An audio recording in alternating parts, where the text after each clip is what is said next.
bit, roll up in the fetal position and cry, you know what happened. So, just kidding. I will not do that. Well, it's good to be with you on this Sunday morning after a fruitful day of the Oklahoma football teams on the field yesterday. You could say both.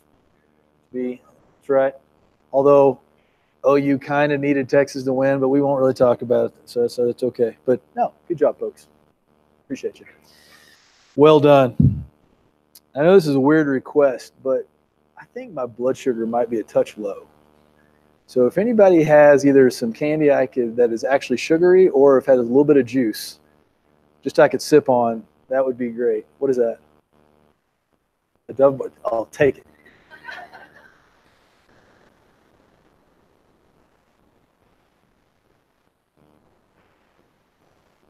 Oh, you got 2 of them. Sweet.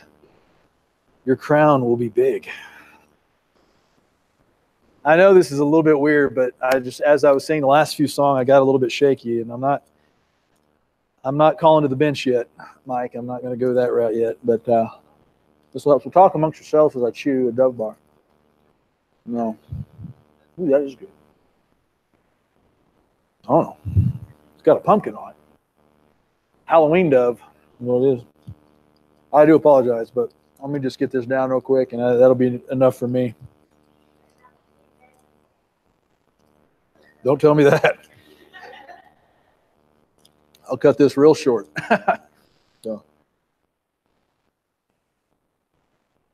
So it actually, weirdly enough, although I didn't plan to have low blood sugar, it actually is weirdly enough, I'm going to start off today because we're going to be in, by the way, Luke chapter 14. I'll tell you which verses here in a moment. But today's title of the message, if there is going to be one, would be the cost of discipleship.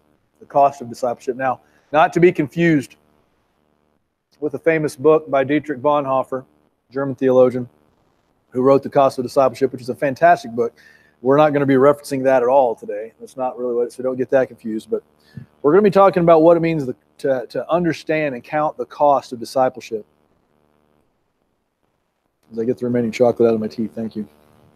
But it is interesting that I do take some pharmaceuticals for my diabetes. That's kind of out there in the open, right? So one of them I take is one that I used to take in a lower dose, but occasionally one of the side effects is that it does a great job of lowering your blood sugar, but it's called glimepiride. Some of you might take it. But the problem with glimepiride is that one of its side effects is what? It lowers it too far, or it can, especially if you've eaten well. And as I was thinking back, I realized I haven't had much for breakfast. And I took my full complement of medication, and that probably just wasn't very smart of me to do that. So I occasionally forget to eat, which is weird because I love eating. But I've forgotten that. Well, interesting, my first opening analogy was this. Have you ever given much thought about how modern day marketing is done in our society, whether it be on television, whether it be in radio or print ads, and how modern day marketing constantly teaches us that whatever item, whatever product, whatever service that you could mention, you should only mention the positive in your commercials. And that makes sense. For instance, think about a 30-second TV spot. You really don't have a whole lot of time to talk about the bad, right? You want to spend your 30 seconds, especially if you're a big company like Chevy or Ford or Nike or whoever, you're going to spend that time trying to get your message across. And you're probably just going to focus on the positive.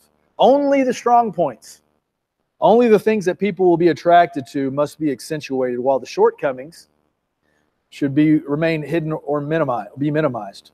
What's funny about that is that we see all those examples in cars commercials and shoe commercials, and lifestyle brands is a new thing now, like Nike and Adidas and Apple. They call themselves lifestyle brands because they encompass a whole part of your life. They want to be integrated into your life. And oftentimes their commercials don't even put a product up. They're just trying to get you to be like a certain way, to look a certain way, and to kind of to sell you almost on being in a certain demographic. And rarely is there anything negative. However, the government has required, and we're all aware of this on pharmaceutical companies, that they legally have to do something different, don't they? They must list their possible side effects. So if they were to do a TV ad on glimepiride this morning, is that the preacher might have low blood sugar. And they probably wouldn't mention that. It would be a little too specific. But we get the idea that they have to mention it. Have you ever noticed, and it's always funny to me, and I'm not going to do like an interpretive dance, although I'd love to. But maybe next time. You could teach me, Taryn. So what's interesting about them is that if you, you can pick any prescription that you want. I mean, one that does some great things, maybe lowers your blood pressure or your cholesterol. And what do you normally see? So they talk about, hey, you should ask your doctor about blah, blah, blah. And then it's usually a bunch of people out doing fun things, riding their bikes, having a picnic and rowing a boat together and whatever. It's just there's in some bucolic meadow somewhere. And they say that for about the first 10 seconds of a 30-second commercial. And the next 20 seconds, what is it? Yeah, they're still doing all this stuff in the background, but you got somebody with a voice just going, stroke or death could happen. You might bleed out of your eyeballs. And all these weird things that can happen. They have to do that. They don't want to. In fact, they're trying to have some kind of dissonance in your brain because they're showing you what a wonderful life you could live because of the medication, but telling you how that very life could be taken from you from that same medication at the same time. So they're still accentuating the positive while they're legally compelled to tell you about the cost, the true cost of medicine, not the dollar amount. The consumer must be able to accurately count the cost. And that's one of the things that you and your doctor talk about, right? When the medications you're on and are about to take or he's about to prescribe, he comes to you and says, well, here's what it could do. Here's what it might do. We think overall we weigh the pros and cons, the side effects and the benefits, and we think it's still worthwhile. Side effects only happen in 1 out of 10,000. Now, you could be that 1 in 10,000. And that's unfortunate, but we need to let you know these things so that you could count the cost. Well, modern day Christianity is often guilty, I believe, of the benefits-only approach as we compete for the attentions and resources of those who would join. People who would say, yes, Christ, come into my life even. Ironically, it is the very difficult nature of discipleship that proves it is really at work in our lives. It's the cost that shows that we are actually the ones being faithful. So sometimes we hide, and I know that I've been guilty of it at times. We want somebody to come do the very thing that we do, and that is to come join a faith family, to be part of a body of believers. And we sometimes dress it up. And I'm not saying that we shouldn't accentuate the positives of our faith family here at New Beginnings Church. We absolutely should. When I'm outside these walls and I'm talking to people at work about what New Beginnings is, I usually tell them about individuals in this room. I tell them, I don't say, hey, we got this really nice building that we almost have paid off. I mean, that's nice, and we are about to pay that off. Hallelujah, praise be to God. But I tell them about people in this room. I say, hey, Mike's an all right guy. That's about as far as I go with it. No, I'm kidding. I tell them about Austin. I tell them about my wife in the children's program. I tell them about Taryn or my in-laws, who are my outlaws too. No, just another joke. But I tell them about the people because it is you that I want them to be attracted to, the people here in New Beginnings, not some slick marketing campaign. The people who love the Lord, who have counted the cost and are becoming disciples. So today, again, the title of this is, we're going to have 3 headings. It's not going to be up on the screen, but 3 headings of the cost of discipleship. And the first heading, and I want to go over, we'll read this actually in chunks, not all at one point. But we're going to be in verses 25 and following. We're going to read this in bits, and then we'll come back to it each piece at a time. The first heading is the preeminence of Christ. The preeminence of Christ. Let's read a few verses, beginning at verse 25 of Luke chapter 14. Now great multitudes were going along with him, and he turned and said to them, if anyone comes to me and does not hate his own father and mother and wife and children and brothers and sisters, yes, and even his own life, he cannot be my disciple. Whoever does not carry his own cross and come after me cannot be my disciple. So let's pause right there for a moment. The preeminence of Christ. What does the word preeminent mean? We might not think of using that word too much. I know Mike has actually brought it up in many cases. The definition of preeminence is having, according to Merriam-Webster, having paramount rank, dignity, or importance. And its synonyms can be outstanding, or my favorite synonym, supreme. Supreme. So what is Jesus asking? Because I'll be honest with you, as every time I have read verse 26, whether it be in the Luke account or the Matthew or the Mark account, which also has a version of this account as well, isn't it hard? Isn't it something we can potentially stumble over for maybe the new believer, or maybe even yourself who's been a believer for a very, very long time, to hear in verse 26 that the word hate is used to refer to something that we might love and should love so dearly? How do we reconcile that? Let's read verse 26 again. If anyone comes to me and does not hate his own father and mother and wife and children and brothers and sisters, yes, and even his own life, he cannot be my disciple. I can say this is a tough passage. Here, my parents are sitting right over there. And I don't hate them one bit. I love my parents. I thank the Lord for my parents. But this word used is a very different word than how we use it. It is a Semitic expression, which in this case, the word hate really means to like something less. It doesn't necessarily mean to hate it purely in the sense that we think of hate, to have complete and utter disdain for, but to say that in comparison, a comparative term, we like it less. So I have to be able to say to my parents, to my wife, to my kids, my son in the sound booth, and all my brothers and sisters in Christ, I love you less than I love the Lord. And that's got to be okay. And by virtue, if I love the Lord far more than I love you, I'll end up loving you more than I ever could. Does that make sense? Because preeminence means that also it places Him in control of the very way that we love. When He has preeminence. Again, that term, that synonym, supreme. I was thinking back on how do we use the word supreme, and in modern day language, most of the time we only think of like supreme pizzas, right? Did anybody else just think of pizza right before I said it? Which I love, can't eat it anymore. Well, if you had had a supreme piece of pizza in your purse, Gail, I would have eaten that right off the bat and enjoyed it thoroughly.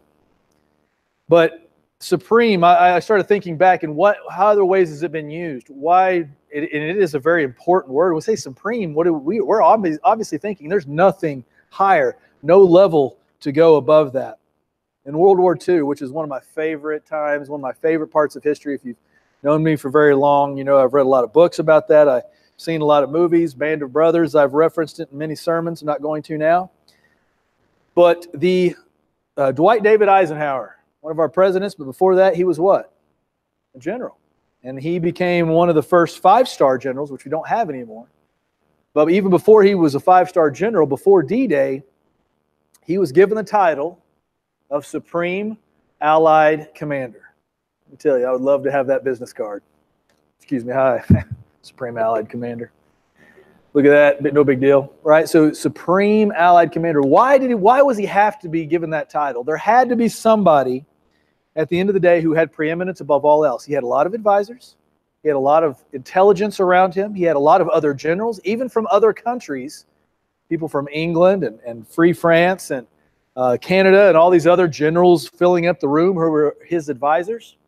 But there still had to be somebody at the end of the day who took preeminence, who was the Supreme Allied Commander, who said, go or don't go, in sending thousands of troops to the shores of Normandy, and then to fight that battle. There had to be one, only one. It wasn't about who was second in line.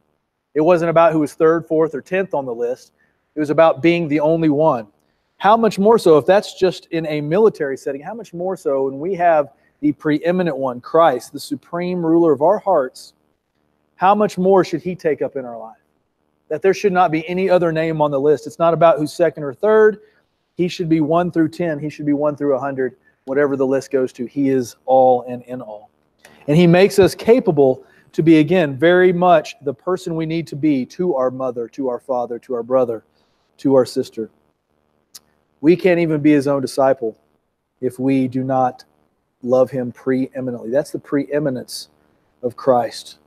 He must not carry some small, minuscule lead in a pole somewhere. It has to be completely all-consuming. So that's the first point, the preeminence of Christ. The second heading would be the pull of the cross. The pull of the cross. Whoever does not carry his own cross and come after me cannot be my disciple. For which one of you, when he wants to build a tower, does not first sit down and calculate the cost to see if he has enough to complete it? That story goes on for a little bit, but I'm also going to stop right there for a moment. Taking up the cross is also mentioned in the Matthew 10 account as well as the Mark 8 account. And it is a short verse in this passage, but perhaps it is the clearest, most important instruction for the daily life of a Christian. Here's what it doesn't mean. It does not mean that we take up the martyr mindset at all times or seek some constant form of self-abasement or self-ridicule. It is more accurately a call to self-denial. And there's a big difference between self-abasement and self-denial. Thus replacing it with the will of Christ for each day. So what does that mean? If taking up your cross daily, what does that really mean? That means that ultimately we are free from having the full weight of our future on our shoulders. The full weight of our service is not necessarily rely on us. We can surrender to Him each day. Even if it costs us our life, that should still, for the Christian, be a very freeing experience. And what do I mean by that? How many of y'all sometime within the last week spent about 5 to 10 minutes worrying about something? I did. Usually it comes on Saturday during football games. Kidding, I don't worry about that stuff. But yeah, we spend a little bit of time worrying about something. And we think that the next day is going to be affected negatively or positively by how well we do today. And certainly there's some things we need to be concerned about that at times we get consumed by a worry. But the great freeing thing about the cross is that it doesn't imprison us when we take it up. It is the very thing that liberates us each day. By surrendering our wills, laying that at the foot of the cross, picking up the cross and taking it, we take up His mantle, we take up His cross. Even if it does cost us our life, we know that we are doing the right thing and being called by Him. So before you begin or even continue on the journey of discipleship, there must be some forethought and deliberation. And let's think about what that deliberation should incur. Let's read verses 28 and following. For which one of you, I've already read this, but let me read it again. For which one of you, when he wants to build a tower, does not first sit down and calculate the cost to see if he has enough to complete it?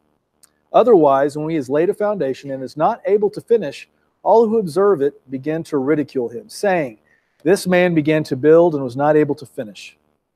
Or what king, when he sets out to meet another king in battle, will not first sit down and take counsel whether he is strong enough with 10,000 men to encounter the one coming against him with 20,000? Or else, while the other is still far away, he sends a delegation and asks terms of peace. So therefore, no one of you can be my disciple who does not give up all his own possessions. Therefore, salt is good. But even if salt has become tasteless, with what will it be seasoned? It is useless either for the soil or the manure pile. It is thrown out. He who has ears to hear, let him hear. So don't take lightly the steps of the journey. You need to count the cost. Verses 28 through 35 bear this out by speaking against those who did not finish well. And why did they not finish well? The one who would build the tower or the king going to war, they sensed a desire or pull for the task, but if they did not consider the full cost, then they will have been hasty and foolish in doing their work or leading others into battle. And then the cost becomes more than they can bear. How honest are we with those who would seek to follow Christ? The greatest joy in our lives is to follow Christ. The greatest reward eternally is to follow our Lord and Savior Jesus Christ. The greatest day that we could ever experience is because the Lord Jesus Christ has directed our steps and put us out on mission. So that's what we say, and we certainly want to accentuate the positive in that case. But how often do we say to those, if you follow Him, there are going to be times that it's going to be harder than you've ever imagined. There are going to be times when there'll be those who persecute you. There'll be times when maybe your life is threatened. There'll be times when you'll be coming in contact with hardship of various kinds. And what will your answer be to that? Have we given enough to count the cost? Now, Jesus is giving us this direction with the assumption that those who are hearing it are going to count the cost and say, yes, it is still worth it. Yes, when we go out on this mission field, the cost might be high, but the cost of not doing it is far, far greater and much higher. How can we know that we can finish strong? Well, we don't want to be hasty when we talk to people about discipleship. You've heard me say this in other sermons, and I just want to reiterate how I truly feel about this. I feel that even in my life, as I have discipled others, that I have sometimes been lacking in spending the time one-on-one with individuals to help them grow, or maybe one on two or three individuals at a time in discipleship courses, and showing them what it means to be a disciple. And I feel at times that I'm not saying New Beginnings, but other churches and just churches at large, we oftentimes don't invest because why? The cost of discipleship for those who are the discipler and the ones being discipled, we sometimes think, wow, the payoff isn't there. We're talking about somebody who is sitting down one-on-one. Instead, why can't we just be standing up in a pulpit and shotgunning this out? Well, when it comes to discipleship, it does take sometimes that small group, that one-on-one, that mentorship that we have not done well with. And it is in those moments, though, it's in those intimate settings that we're able to look somebody in the eye, that fellow believer, maybe that brand new believer who's truly desiring in their heart to find out what's next in this Christ journey. And we have to level with them, giving them the wonderful things that are to come, but also leveling with them that this is the world that will try to silence you. Instead of sending out those who have had this tremendous fire poured into their life and they're so excited and we've not prepped them at all for what's out there, and then they go back to a broken home or maybe a bad school situation or a relationship situation, and because of the circumstances, it just feels like a wet blanket has been poured on that young disciple. And you probably have stories in here where we've seen that over and over, where somebody started out so well and they were so on fire for the Lord, but then just kind of the things of life crept in. And they didn't really count the cost, and they had no idea. And maybe it was one of us who didn't set them down and say, listen, this will be the greatest reward of your life, but be ready, be vigilant. You have to put on the full armor of God. Gird yourself. Get ready for the fight. I think that I have failed in that regard. And so I'm begging you with you this morning that whenever we talk to somebody about the cost of discipleship, that we level with them. That we're not just playing in the meadow like in the pharmaceutical commercials. We're not just doing that at all things are roses every day. We know that we're going to be in a field like that one of these days, where it's just going to be nothing but verdant fields as far as the eye can see, along the streets of gold and the crystal sea and all that. But we fail to give them the side effects. And I don't say that anything is lacking in the gospel. It's just the side effects aren't because it's flawed. It's because the world hates it. And they will seek to bring side effects to us. The world is appalled by what we share. And let's not send disciples out into the world who are surprised by the world's reaction. The world hated him first, and he hates us. They hate us because we are with him. In verses 34 and 35, it might have seemed as I read it that was almost disjointed, that was tagged on to the end of this chapter, but it's not by any means. And certainly there is purpose and plan for this to flow right into it. In verses 34 and 35, about the salt, this passage is really quite fitting. Did you know that most salt in this region of Judea, most of that salt came from where? Anyone want to take a guess? Dead Sea. Good job, y'all. Know your geography. It came from the Dead Sea, and it often contained, though, when they first mined it, it would contain impurities such as carnallite and gypsum. And if there's too much of those impurities, it made it worthless. It made it taste awful. It was not good for seasoning. It can't even go in the manure pile. And how in the world does that fit in the cost of discipleship? Well, if the disciple does not know or hold to the tenets of his or own faith or discipleship, then that disciple themselves becomes less than worthless, much like the salt. It says, therefore, salt is good, but even if the salt has become tasteless, with what will it be seasoned? It is useless either for the soil or for the manure pile. It is thrown out. He who has ears to hear, let him hear. If we are not preparing each other, if we are not being iron, sharpening iron, then we are failing each other.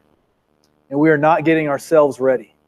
There's a lot of accountability that we are all willing to do for different things. That's what, my mom would tell me to stand up straighter. She always did, right? Oh, don't, put your shoulders back, and there's always that built-in accountability. And so now I'm mindful of that, by the way. Is that better? Does that look funny? Oh, God.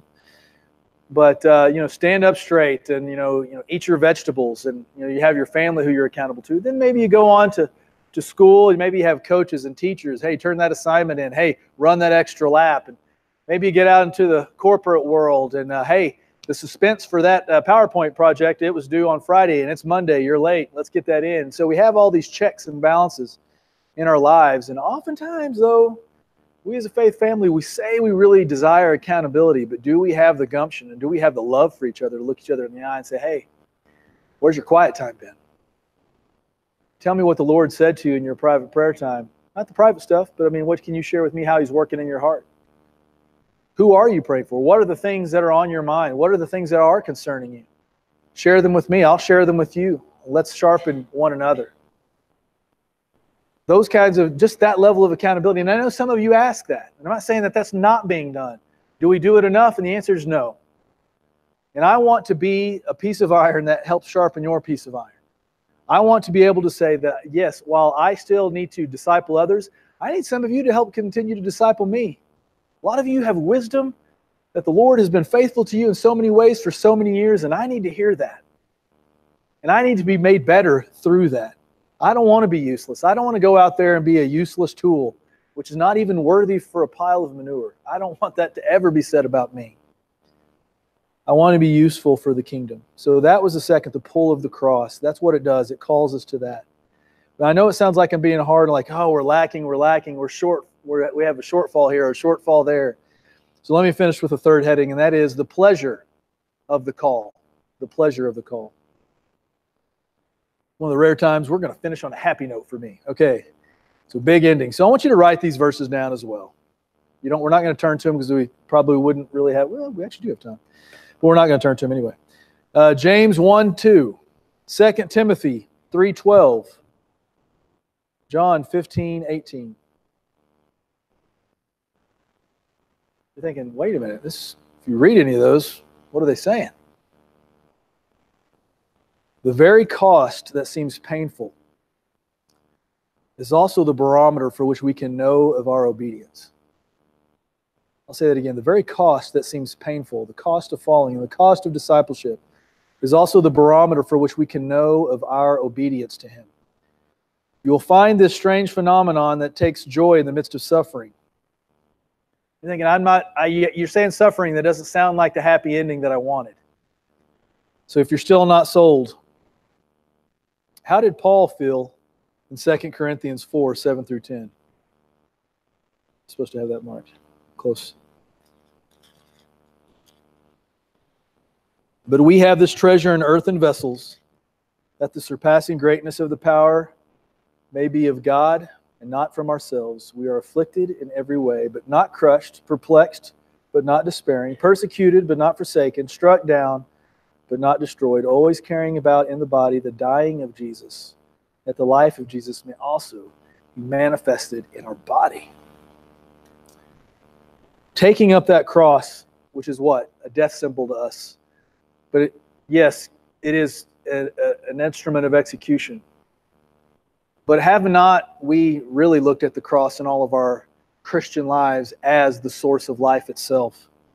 And that when we take up that cross daily, even the suffering, so even the stuff that I've already mentioned that could be negatively happening to you out on that battlefield out there, all the negative things that I have mentioned, all of that can be made for good, because then and of itself, you get to show the dying of Jesus even in your body, even if it means you have to physically suffer, even if it means that you have to go say there was a whole lot more than a handful. Maybe there's just a few more than that, where I have been laughed at, and maybe you have too. Maybe a coworker said something to you.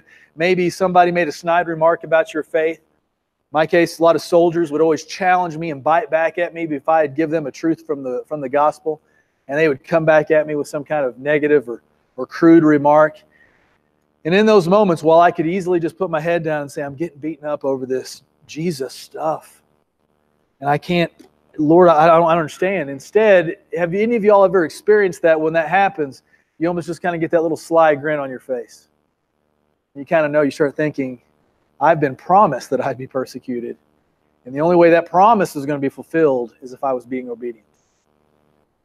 So you ought to say, yes, this hurts a little, but in a way it hurts good.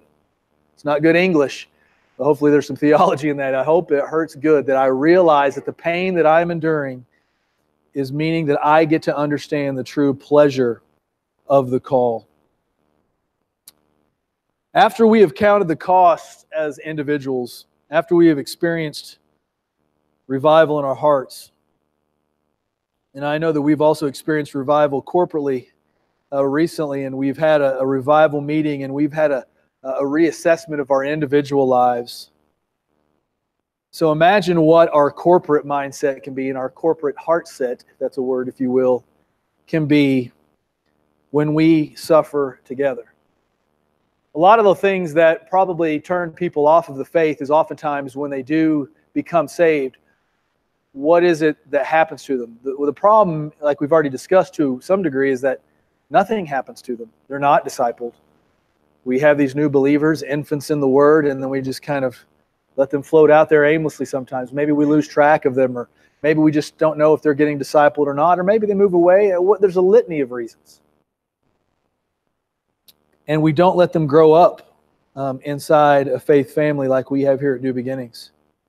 And so I want us to think back for our time, and as you're getting ready and praying for revival, what are the things that we dealt with? We looked inside ourselves, right? We did a lot of focusing of saying, where is it that I have compromised in my life?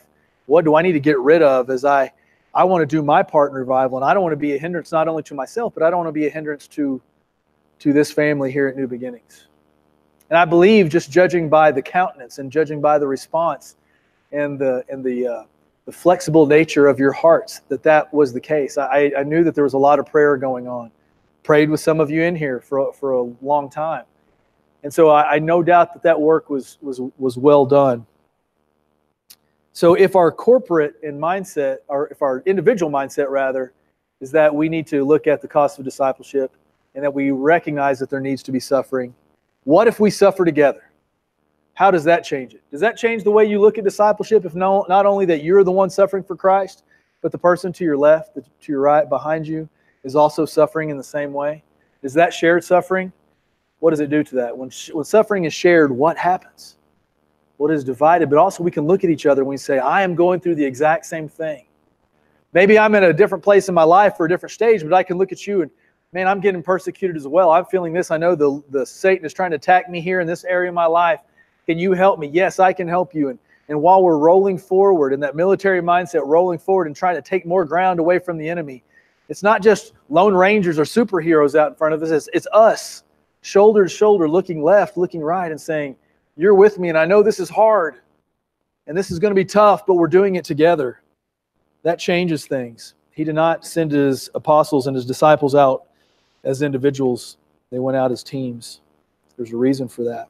I have two groups of people in my life that will always have unique position with me. The first are my brothers and sisters I fought alongside. I bring them up a lot. The second are my brothers who I played high school football with. Two interesting and diverse groups. In both groups, we had dropped our selfish mindsets, surrendered to another, and each other's will at times, and suffered with each other in carrying out the mission. And 25 years have passed since I played a down of football. Actually, almost 26 years. It's been a long time. And just recently, I had a class reunion. And really, we didn't have a big turnout. A lot of people are just so far flung, and everybody's busy with their kids and all that. And most of the guys who showed up were my football teammates. So it was really more of a football reunion than anything, which is cool. And we started talking. And you know the things that we talked about? And we were a pretty successful football team. Paula, you were there. So Mom and Dad, they saw all those games. We were pretty good.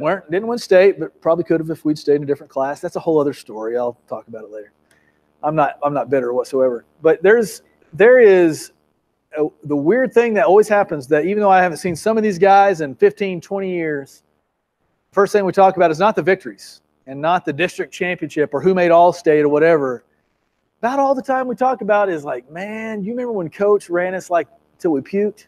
Do you remember the summer workouts, man, when, oh, yeah, I remember when you were on that squat bar. And like there's a story that was being passed around where I was in there with not a whole lot of weight because I was a little scrawny kid, right, trying to gain weight.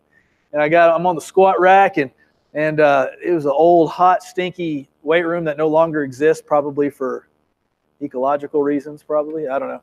And I went outside because I was so hot, and I had a big bowl of Wheaties. Mom knows I love cereal. She always kept a lot of it at the house. I had a big bowl of Wheaties. Wheaties didn't stay down, right? So I go outside and out on the track, and there it is. You know, I give the Wheaties back to the ground. And why do I bring that up? It's because it's funny. The things that knit us together are what? It was completely our suffering together. In the same way, obviously in a different way with our brothers and sisters who I fought alongside. It wasn't the crazy heroic things. It wasn't somebody being G.I. Joe out there. It's a suffering. Eating the same food, sharing the same foxhole, riding in the same convoy, seeing that same IED go off. All that shared suffering does something to us. And so we not suffered together at times? Sure we have. And we've gone through some down times. Sure we have. And we have shared the tragedies of each other, and we have been there and wrapped our arms around each other and cried for each other and cared for one another and ministered to one another. And if you don't think that has knitted us together in a deep, eternal way, then you're sadly mistaken. So those two groups have a special place in my heart, but you have an even more special place, because this group, I know, when we minister together, we will minister here, we will minister there, we'll minister everywhere together. Sounds like a Dr. Seuss saying, I know. But we also will minister now, in the near future, and then we'll get to spend eternity with each other. And that, to me, is so encouraging that I would take every last one of you and know that 10,000 years from now, we're going to be laughing about something somebody said somewhere, some way, and we'll still be talking about that suffering in the past, of course, and we'll be saying, wow, that our hearts were knit together at that time, back in the 21st century, 10,000 years ago. Wouldn't that be something? I look forward to that day. So the pleasure of the call leads me to think about those things. So how much more should we, as a faith family, be able to draw closest to Him, closer to one another, and cherish that suffering and count it as pleasure as we strive onward together? I know I do. And finally, I'll close with this. Would you like to hear that in closing? I see my lovely wife all the time. She's not in here. Maybe she'll get to see us later, but she presses on in a way with the children's ministry that oftentimes it blows my mind. And a lot of you know, and maybe some of you don't, but she deals with like sometimes crippling pain, personal pain from rheumatoid arthritis and lupus, and she deals with that and gets flare-ups all the time, and she presses on. And so there's this kind of earthly mindset that she reminds me that despite the excuses that could be built into our daily life, she keeps pressing on. When I get a little twinge of back pain and I feel like I want to take a week off, she reminds me that not only is she going to keep doing that, she's also going to overhaul the engine to my van and work on those things, which she was doing over the weekend, by the way. I'm not kidding. So if you have any car issues, don't call me. Just call Dasha. All right. I see the Hamiltons continuing the arduous work in Malawi, despite I know the health challenges that Jim has had as well. And have you seen anything but faithfulness from them, despite the suffering? Do you think folks like the Hamiltons have counted the cost many times over, and they still find it worthwhile? So thank you for that. I know we've recently learned of Ken and Elaine who are going to go on the mission field, and hopefully, I don't know if I've heard they got approved or not, but they were supposed to had their sights set on Papua New Guinea. And they have this huge family waiting for them here that they are going to potentially be leaving. And I thought it was poignant what he said. He has counted the cost. They got to go. Why not them?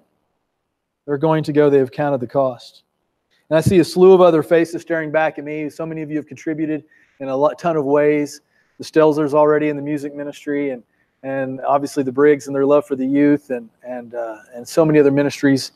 I don't want to fail to mention anybody. I just want to say that I've looked at each one of you and you've all helped and you've been a participant and you said it's been worthwhile. And even when we've had tough times and tough things to do, it is exactly your faces that I think of who are suffering with me sometimes when we go through these things.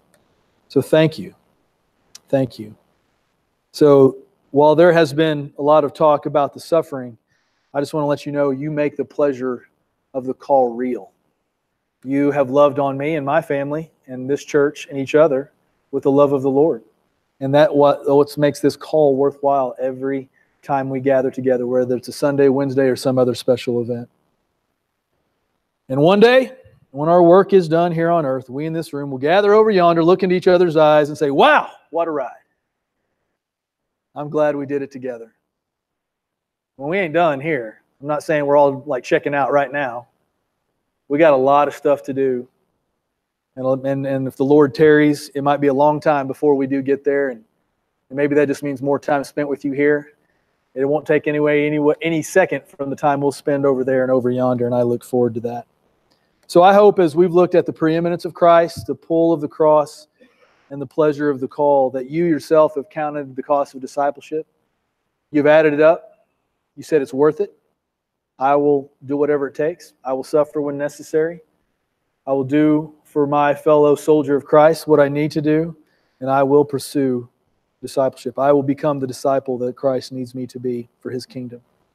I hope you've done that this morning. I hope you've looked inward, and then I hope you looked outward to those around you. Realize we're not on this journey alone. Would you bow with me?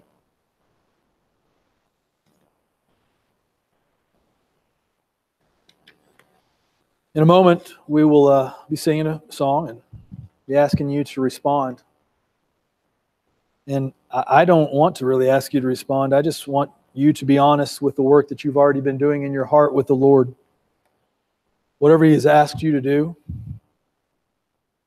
whether it be to join your hearts here with this New Beginnings Church officially because you've never done that before, or maybe it's you're not sure exactly what being a disciple is all about and you've never even heard the term and you're not sure if you're a disciple of Christ yourself. If that's the case, come find me or reach out and talk to somebody next to you. Or maybe you realize that you've never really given a good accounting of the cost that is necessary to be a disciple of Christ. And you have given that thought and you just want to admit that and confess that to Christ, and you want to come and maybe put yourself right here on these steps and act like they're an altar and be low before the Lord. Whatever it is, you do that. Father God, we give this time to you. Have your way with us as you wish. Let us lay aside every self-desire to only take up the desires of your heart. Show us what those are. And when we stray back to serving self, I pray that you would pull us back to you. Remind us of the cross, not that it's just your instrument of execution, but it is our daily task to take it up. Let us be faithful to do that. However, and whatever that means in this time of invitation, we give it all to you. It's in Jesus' name we pray. Amen.